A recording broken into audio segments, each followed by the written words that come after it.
अरे भैया काहे इतना उदास भयल हवा? हमरे समझ में ना आवत है। देखत ही बड़ा उदास हवा। का करी, बड़े मुसीबत के बात ही है। अरे तो मुसीबत है तो बतावे के चाही ने। मनई मनई बतावाला तो कुछ समाधान करे लायक होई तो कही जाई। इतन बैठले थोड़ी न समाधान होई। समझ ना पावत है या अरे ससुरारी चर्चा ठे मरण पड़ गयल है। चट मरन कई दिने पड़ गयल। वो कैसे? अब कैसे बताई, न गाड़ी है न घोड़ा है। अब कैसे वहाँ जाई और कैसे कहीं। अब चर्चा ठे लहास वहाँ पड़ल है, सुतावली है। अब हमरे समझ में ना आवत हम जाई तो कैसे जाई वहाँ। अरे क्या देखल क्या बतौले? फोन उन आ रहा है, गाड़ी घोड़ा तो मिलबे करी, लेकिन बतावा कैसे चार ठे हो गया कट्ठे? बताई तब समझबा। बतावा। अरे हमारा हमरे राजाऊ, हमारा हमरे राजाऊ। अरे चरी चरी मारा नमा होई गई नहीं हमरे राजाऊ।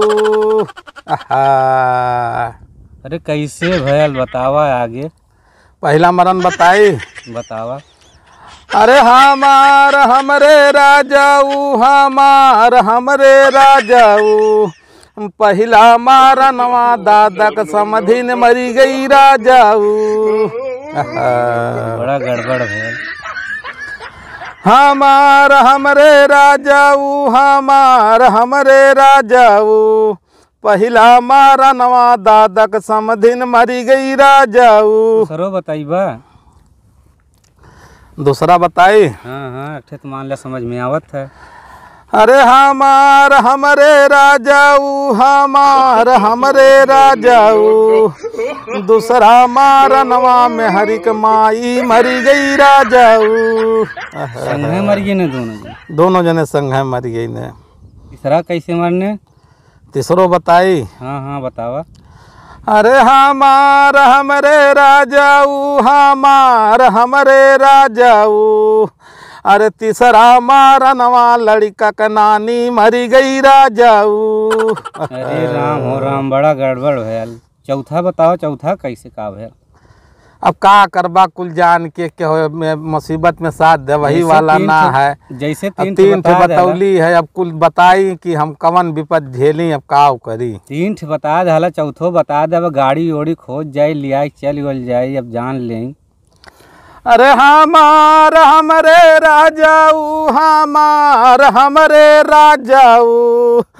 अरे चौथा मारा नवा हमारा सास मरी गई राजाऊ। अरे बड़ा गड़बड़ है। कहो मर्दवाई, चारों मिलाए कि हमरे समझ में आवत है अक्के मरनवे भयल। चारों अक्के भयल। अरे तोहरे सास भैनी, लड़का के नानी भैनी, तोहरे मेहरारू के माई भैनी और तोहरे दादा का समधिन भैनी, चारों तक्के हो हमरे समझ में। तो दादा अंत ही परेशान हमें, लड़का नानी नानी कह के अंत ही रोवत हमें, और मेहरारू माई माई कह के अंत ही रोवत हैं। और हमरे सास हमें इतना मानत जानत रहनी, हम लगवा परेशान हैं। और तू कहा थे कैसे अक्के भाई ने? अरे तोहार सास रहनी तो तू परेशान होत हवा।